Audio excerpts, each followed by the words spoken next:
ஆண்டவராக இயேசு கிறிஸ்துவின் நாமத்தில் என் அன்பின் வாழ்த்துக்கள். இன்றைக்கு தியானத்திற்காக நாம் தெரிந்து கொள்கிற வேதவசனம் சங்கீதங்களின் புஸ்தகம் 68ஆம் சங்கீதம் 11ஆம் வசனம்.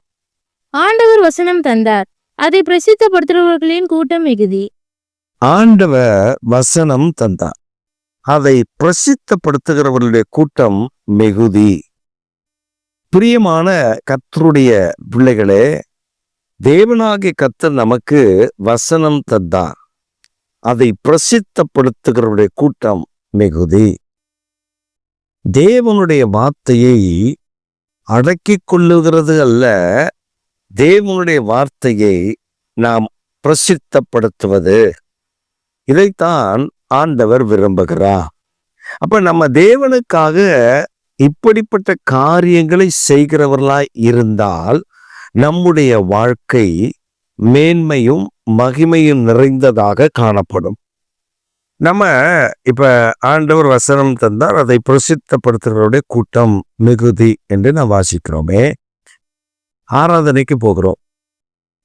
ஆராதனைக்கு போய் சிலரை பார்த்தீங்கன்னா டைரி, பேனா, பென்சிலு, 3 கலர்ல பென்னு, பென்சில் எல்லாம் எடுத்துகிட்டு போவாங்க. போயிட்டு ஹெட்டிங்ஸ் போடுவாங்க, அதை கலர் பண்ணுவாங்க, அதில் குறிப்பு எழுதுவாங்க, வசனம் எழுதுவாங்க, எல்லாம் எழுதுவாங்க. அதை வச்சு என்ன பண்ணுவாங்கன்னு நீங்கள் நினைக்கிறீங்க? இப்போ நீங்கள் கூட டைரி எடுத்துகிட்டு போய் எழுதுவீங்கன்னு வச்சுக்கோங்க. நீங்கள் போகிற சபையில் அவர் உங்கள் போதக பிரசங்கம் பண்ணுகிறத நீங்கள் எழுதுறீங்கன்னு வச்சுக்கோங்க. அதை வச்சு நீங்கள் என்ன பண்ணுவீங்க? அந்த சண்டே எடுத்துகிட்டு போகிறோம் பாஸ்டர், அதை எழுதுவோமா, அதை மறுபடியும் பத்திரமா வச்சிருப்போம், அடுத்த சண்டே அதை தூக்கிட்டு போவோம். பிரசங்க குறிப்பு எடுக்கிற நோட் அது. அப்படியா? அப்ப அந்த குறிப்பு எதுக்கு? அந்த குறிப்பு எதுக்கு தூக்கி போடுறதுக்கா? அந்த குறிப்பை அந்த வாரம் உங்களுக்கு சொல்லப்படுகிற வார்த்தைய நீங்கள் மற்றவர்களுக்கு சொல்லுவதற்காக தான் உங்களுக்கு அந்த வார்த்தை அருளப்பட்டிருக்கிறோம். அதனாலதான் அப்போஸ்தலர் நடவடிக்கை எழுதப்பட்டது, அதனாலதான் ரோமருக்கு எழுத நிருபம் எழுதப்பட்டது, அதனாலதான் கலாத்தியர், எபேசியர், பிலிப்பியர், கொலோசியர், இந்த நிருபங்கள் எல்லாம் எழுதப்பட்டதின் நோக்கம் என்ன? தேவனுடைய வார்த்தையை பிரசித்தப்படுத்துவதற்கு, சம்பவித்ததை நாம் வாசித்து அறிந்து கொள்வதற்கு. அப்ப நம்ம கூட்டம் நாம் பிரசித்தப்படுத்துகிறவளா இருக்கணும். மற்றவர்களுக்கு வசனத்தை அவர் தருகிறார். கர்த்தருடைய வார்த்தை தேவனுடைய ஊழியக்காரர் மூலமாய் ஃபுல்ஃபீட்ல இருந்து புறப்பட்டு வருகிறது. We just receiving the word of God from the pastor. Then we just went out and keep our diary away. After one week, when we get ready to go to church to attend the service, we just ran out and search for the diary. After that, we will take the diary and go to the church to take another sermons hints. நாம் நம்முடைய வாழ்க்கையில் ஆண்டவர் நமக்கு தருகிற வசனத்தை பிரசித்தப்படுத்த வேண்டும், மற்றவர்களுக்கு அதை அறிவிக்க வேண்டும். எவனோ ஒருத்தர் எங்கேயோ சுட்டு கொண்டுட்டான்னு வச்சுக்கோங்க, உடனே வாட்ஸ்அப்ல ஃபோன் பண்ணி, உனக்கு தெரியுமா, உனக்கு தெரியுமா, அது தெரியுமா, அவனை சுட்டுட்டாங்களாம்.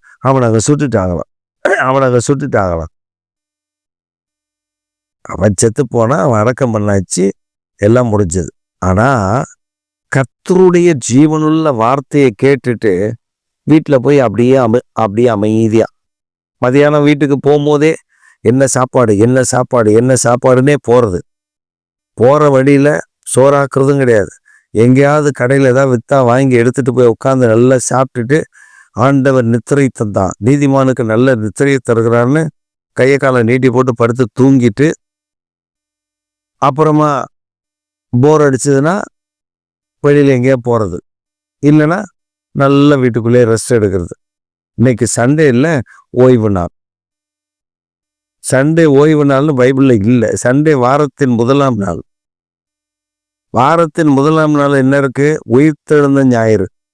அந்த உயிர்த்தெழுந்த ஞாயிறுல சீஷர்களும் விசுவாசிகள் பிஸியா இருந்த ஞாயிறு அது.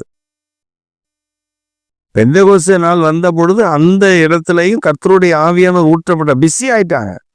3000 பேர், 5000 பேர், 8000 பேர் எண்ணக்கூடாத திரள் கூட்டமான ஜனங்கள் ரட்சிக்கப்பட சபை பிஸி ஆயிடுச்சு. அப்ப கர்த்தர் நமக்கு ஒரு வசனம் தராரு. அந்த வசனத்தை பிரசித்தப்படுத்த வேண்டிய நாம பிரசித்தப்படுத்தாமல் அடக்கி வைத்தால் கர்த்தர் நம்ம என்ன பண்ண முடியும்?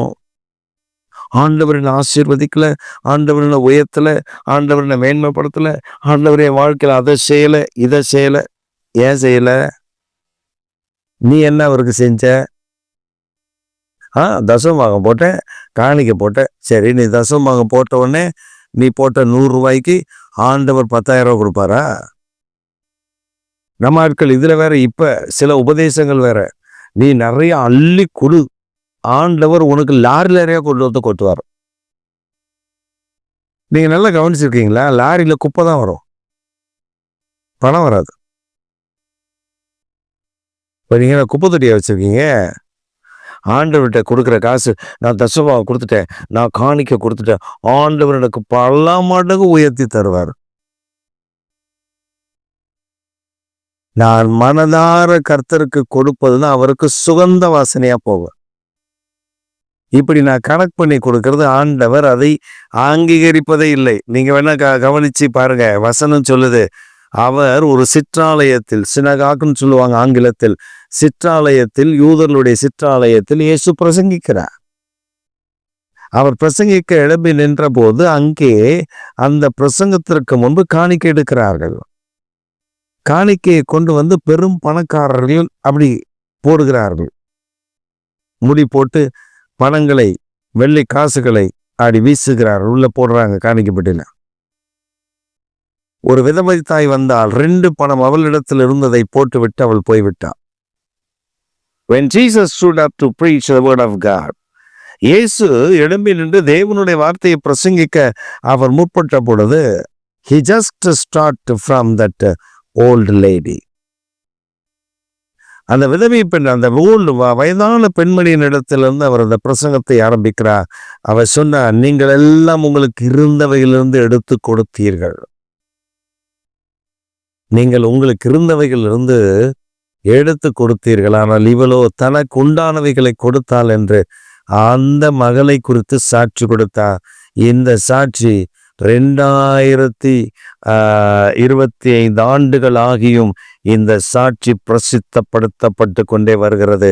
இன்றலும் சபைகளில் அது பேசப்படுகிறது. அப்ப நம்மை குறித்து என்ன சொல்லுகிறார்? ஆண்டவர் ஒரு வசனத்தை தந்தா அந்த வசனத்தை பிரசித்தப்படுத்தணும். பாலக்கமல் தலையாக்குவா, ஐயோ எனக்கு தான் ஆண்டவர் பேசினார், இன்னைக்கு இந்த செய்தி எனக்கு தான் பேசினார், உங்களுக்கு தானே பேசினாரு. அதை எத்தனை பேருக்கு பிரசித்தப்படுத்தினீங்க? அந்த செய்தியை உங்களுக்கு மட்டும் ஆசீர்வாதமாக்கி கொள்வதல்ல, அது மற்றவர்களுக்கும் ஆசீர்வாதமாக மாற வேண்டும் என்பதுதான் தேவனுடைய நோக்கம். அதற்காகத்தான் ஒவ்வொரு காரியத்திலையும் ஒவ்வொரு செய்தியும் எடுக்கப்படுகிறது. ஒரு மனிதன் ஆசீர்வதிக்கப்பட்டால் அந்த ஆசீர்வாதத்தை அவனோடு வைத்துக் கொள்வதல்ல, அதை பகிர்ந்து கொள்ள வேண்டும். இதுதான் சுவிசேஷம். காக்காவை பாருங்க, காக்காவுக்கு ஈகோலாம் கிடையாது, காக்காவுக்கு பிரச்சனையே கிடையாது. ஒரு சாப்பாட்டை பார்த்துருச்சுன்னா காக்கா கத்தும், நிறைய காக்காக்களை கூப்பிடும். எனக்கு மட்டும் இல்லை, நீங்களும் வந்து சாப்பிடுங்க. இந்த காக்கா ஒரு வாய் எடுக்கும், எல்லா காக்காவும் ஒவ்வொரு வாய் எடுத்துட்டு போகும்.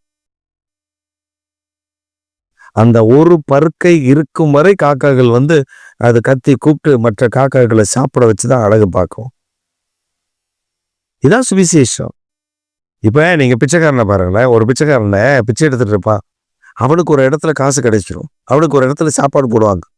உடனே அவன் என்ன பண்ணுவான் தெரியுமா? அவன் சாப்பாடு வாங்கிட்டு ஓடுவான், ஓடி போய் தான் கூட்டத்துல சொல்லுவான், அந்த வீட்டுல அந்த இடத்துல சாப்பாடு போடுறாங்க, ஓடுங்க சீக்கிரம் போங்க. அதுதான் சுவிசேஷம். When a beggar get food from anybody, he just not only he kept as a secret within him. அவனுக்கு தான் மாத்திரம் அதை ரகசியமாக வைத்துக்கொள்ள தெரியாது, முடியாது. அவன் உடனே ஓடி போய் மற்றவர்களுக்கு சொல்லுவான். அவர்களும் அந்த குறைவில் இருந்து பசியோடு இருப்பார்கள், தாகத்தோடு இருப்பார்கள். அவர்களுக்கும் ஒரு வாய் ஆகாரம் கிடைக்கட்டுமே என்று செய்வான். It is called gospel. It is called good news to the people. ஆண்டவர் நம்மிடத்துல பேசி இருக்கிறார். உன்னை நான் உயர்த்துவேன், உன்னை வாளாக்காமல் தலையாக்குவேன், நீ கீழாகாமல் மேலாவாய், உன்னை நான் ஆசீர்வாதம் வைப்பேன். இதெல்லாம் ஆண்டவர் தம்முடைய ஊழியக்காரனை கொண்டு பேசுகிறார்னா கேட்கறது இல்ல. நீங்கள் அதை பிரசித்தப்படுத்தணும். முதல்ல உங்க வீட்டில் ரட்சிக்கப்படாதவங்க அந்த வார்த்தை, நீங்க நான் சர்ச்சுக்கு போனேன், இந்த வார்த்தை எனக்கு சொன்ன ரொம்ப ஆறுதலா இருந்துச்சு, இந்த வார்த்தையை பாருங்களேன் இப்படி இருக்குன்னு சொல்லணும். நீங்க அவர்களும் ஆறுதல் அடைவார்கள். நான் சொன்னா அவங்க கேட்க மாட்டாங்க, அவங்க ஞானஸ்தானம் எடுக்க மாட்டாங்க. நீ எதுக்கு ஞானஸ்தானம் எடுக்கணும், சபைக்கணும், நீ ஏன் சொல்ற? அதை சொல்லாதீங்க. You just preach the word of God. You just release the word of God to them. அந்த வார்த்தை அவர்களை மாற்றும். கர்த்தருடைய வார்த்தை அவர்களை ரட்சிக்கும். உங்கள் வாழ்க்கை அவர்களை மாற்றும். சபைக்கு போயிட்டு வரும்பொழுதே, சபைக்குள்ள இருக்கும் பொழுது அப்படியே அந்நிய பாஷை பேசி துதிச்சுட்டு வர்ற நீங்க வீட்டுக்கு வரும் பொழுது அங்க நடக்கிற பிரச்சனைகளை பார்த்தா இவங்கெல்லாம் ஒரு விசுவாசின்னு கேட்க தோணும். இனி அப்படி அல்ல. அதுக்கு அவங்களுக்கு ஆண்டவர் வச்சிருக்காரு இல்ல, உங்களை ஆசீர்வாதமாக மேன்மையாக வைக்கிறார். அதற்கு தான் ஆண்டவர் உங்களுக்கு சொல்லுகிறார், வசனம் தந்தா பிரசித்தப்படுத்துவருடைய கூட்டம் அதிகம், மிகுதி. நீங்களும் அப்படிப்பட்டவர்களாய் மாறினால் தேவனுடைய ஆசீர்வாதம், தேவனுடைய நன்மை உங்களை விட்டு விலகாது, உங்கள் சந்ததியை விட்டு விலகாது, உங்கள் சந்ததியின் சந்ததியை விட்டு விலகாது என்பதை மறந்து விடாதீர்கள். ஆமேன், ஆமேன்.